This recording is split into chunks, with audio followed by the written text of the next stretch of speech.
And we have reached the end of the document. This is part 4, where we talk about Sony's theories of harm. We're going to go over what they believe would happen in the terrible dystopian future that they have imagined should this deal go through.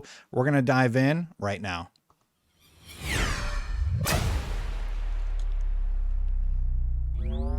Before we do, hit that subscribe button, hit that bell to know when my content goes live. I greatly appreciate you watching. Subscribe. Oh, the sub button's broken again. Subscribe, hit that bell.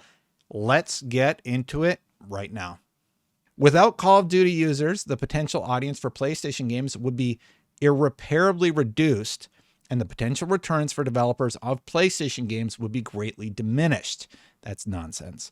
This, in turn, would reduce the incentives for these third-party developers to develop new titles for PlayStation, further reducing its quality vis-a-vis Xbox, thereby inducing further switching away from PlayStation by users and thereby making the platform even less attractive to developers. You're still going to be the #1 platform in the world in terms of console users. Of course, developers are still going to want to work with you. Again, absolute nonsense that they're talking about. The loss of all or a significant portion of these users, together with their associated revenues and profits, would severely diminish SIE's ability and incentive to invest in further hardware, innovation, and gaming technologies. Again, we're going to pack it up and go home if Xbox gets to buy Call of Duty. No, you're not. You're here for the long game. We all know you are. Get this nonsense out of here. And I hope that's what I really want to hear from the regulators. I want them to call Sony out on the absolute rubbish that they have in this document, because most of it is absolute trash. They are not going to pack it up and go home. There is nothing to indicate that they would be impacted enough to the point where, like, they might as well just close down their gaming division. You just advertised that God of War was your fastest selling first party IP. You are creaming Xbox in terms of game releases.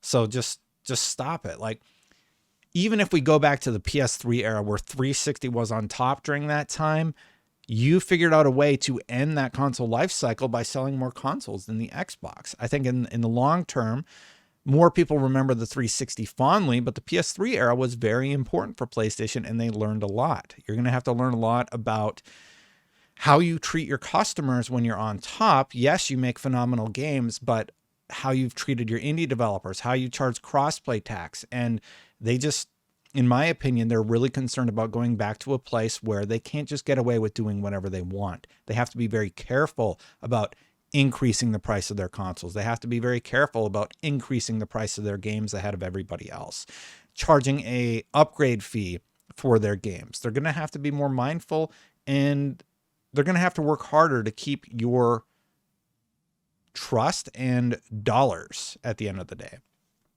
Cornerstone Research and RBB Economics estimate that switching rates of blank percent could lead to a blank percent reduction in SIE's profits. This would in turn also reduce the potential return on producing innovative first-party games, thereby diminishing SIE's ability and incentive to invest in new games. How much money is enough for you? You are literally selling every console at a profit and then some, because you've adjusted the prices. You've posted record-breaking profits year over year in the billions of dollars. Profits, not revenue. Profit. So yes, you might have to get a little bit less profit, but if you're telling me you're still making around $1 billion a year in profit, then yeah, you're going to be just fine, Sony. Don't worry. Don't worry, Sony. You're going to be okay. Microsoft seeks to distract from its foreclosure strategy by suggesting that SIE engages in conduct which is reflective of its market power, because you do. Because SIE recently increased the price of PlayStation consoles. You did. Those are things that happened. SIE strongly disputes this claim. SIE's decision to increase the recommended retail price of PlayStation 5 reflected adverse currency trends, supply shortages, and global inflation. Microsoft, for its part, has recently hinted at upcoming price increases for Xbox consoles and Game Pass.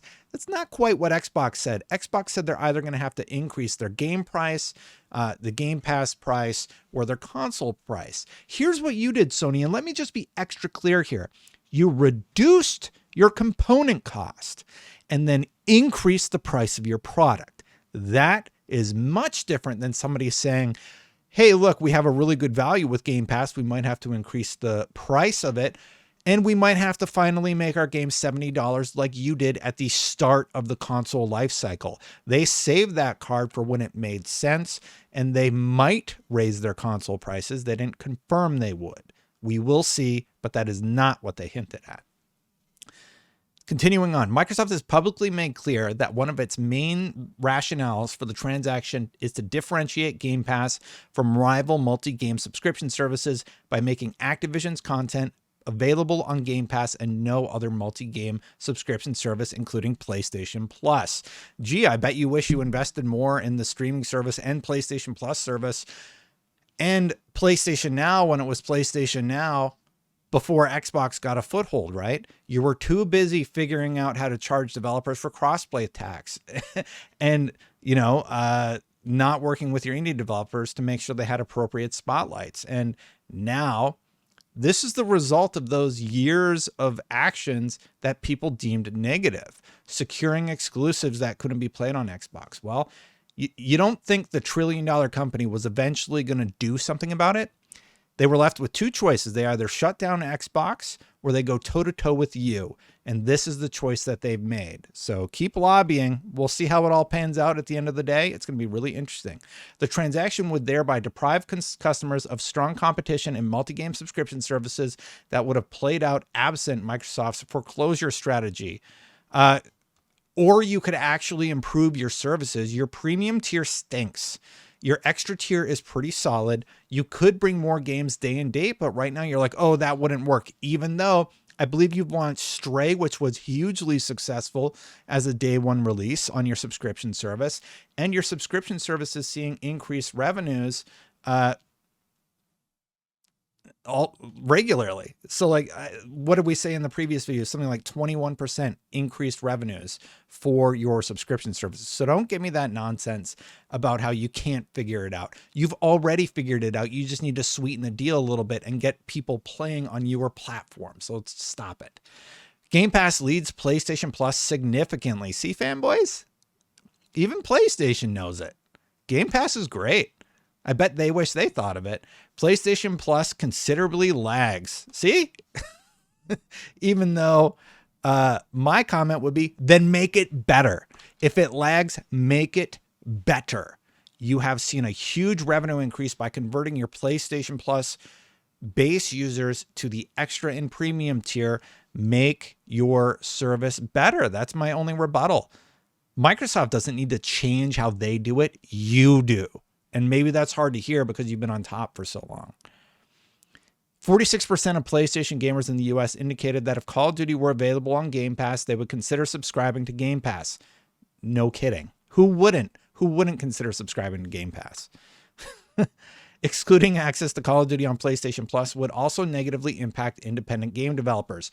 You've done that on your own. There is nothing to indicate that Call of Duty not being on PlayStation Plus is going to hurt indie devs. You've already burned that bridge with a lot of them. So don't talk to me about how Call of Duty being on Game Pass would hurt indie devs. It's just nonsense. Thank God for Shuhei, by the way. I said that in the previous video, but seriously, he cares about indie devs and he works with them to make sure they get the placement they need and can actually sell stuff on that console. I talked about that, I believe, in the first video, but yeah. First, Microsoft argues that multi-game subscription services are not a market, but a means of payment. This misses the point. Multi-game subscription services are more than a mere means of payment. They are an alternative to buy-to-play that allow consumers to access a broad library of video game content through a different payment model. They can also influence consumers' choice of hardware and cloud gaming service, where the multi-game subscription service in question is compatible with only certain hardware or other services, as is the case with Game Pass in each of Xbox and Azure. Doesn't Sony use Azure? I think the main thing that would really hurt Sony is if they said they could stop using their cloud service, because I believe that's what we've learned about it. And here's the last one I believe I have highlighted.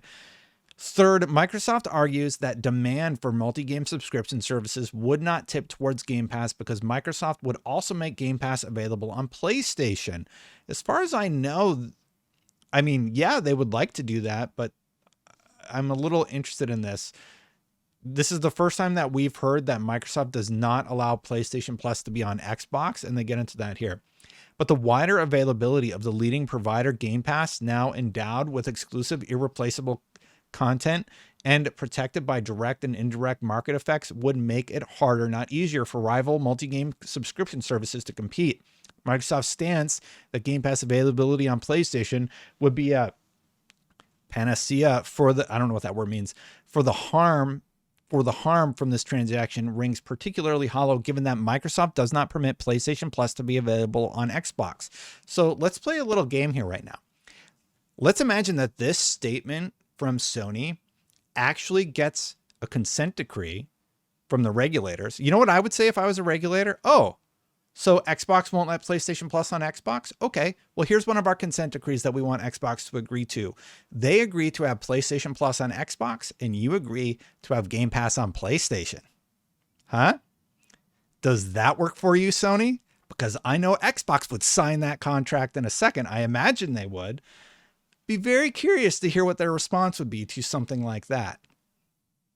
Just saying, because I would love to have PlayStation games on my Xbox. We know that you have them configured to work on PC, and Xbox can basically act like a PC, so shouldn't be an issue. Let's see what happens there. So theory of harm, they believe that it would include withholding Activision's content and denying or degrading rivals' access to Windows. I don't know why they would deny your access to Windows. Then you would, like, if they did that, then you would have a case because everything's done on Windows. Since then, Google has announced, they talked about Google being one of their competitors. Since then, Google has announced that it is closing its cloud gaming service Stadia, including because of an absence of critical content. Amazon, for its part, has struggled to gain traction in cloud gaming. Those, again, are issues with how they're handling those businesses. Here they say that theory of harm, they could manipulate game rankings. How would they do that? This is either an implication that they're saying that reviewers are bought off, which is, I've never been offered money for a review. That just doesn't happen. I mean, I've never heard of that actually happening. And I've heard a lot of people talk about it. And finally, we have come to the conclusion. The transaction threatens the gaming ecosystem at a critical moment. It would take an irreplaceable gaming franchise, Call of Duty, out of independent hands. You're talking about Activision, the company has rampant mistrust issues with the employees, and putting it in Microsoft's hands. Like, I don't know, the employees sure seem to want it. And combine it with Microsoft's highly successful gaming system, Xbox, leading multi-game subscription service Game Pass, and dominant PC OS Windows, and leading cloud platform Azure. Okay. Make more of your games available on PC sooner. Make a few day one entries on your subscription service to compete there. And continue making best-in-class games. And you're going to be just fine. You're going to be just fine, because Call of Duty ain't going anywhere, PlayStation.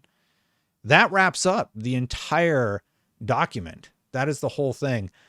I did end up breaking this into 4 parts. I had to go back and edit it, so it might seem a little clunky, but yeah, that's the whole thing. That was Sony's whole response. And you know what? After this, we're going to start reading Microsoft's response, which is another 40-page long document. You want a sneak peek? Here's what I have to go through to make these videos.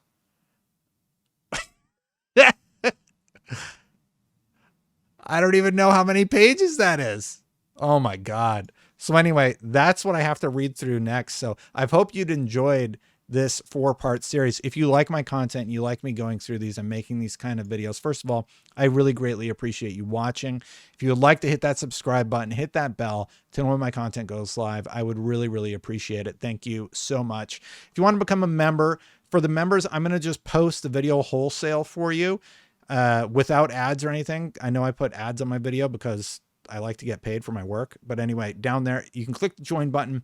Every membership video posted without ads. So if you want to watch it wholesale, you can do so. At the end of the video here, I am going to link to the original CMA discovery, or actually no, because this is part 4, I'll link to the previous parts of it. So thank you so much for watching. I greatly appreciate it. I'm going to get out of here. Bye for now.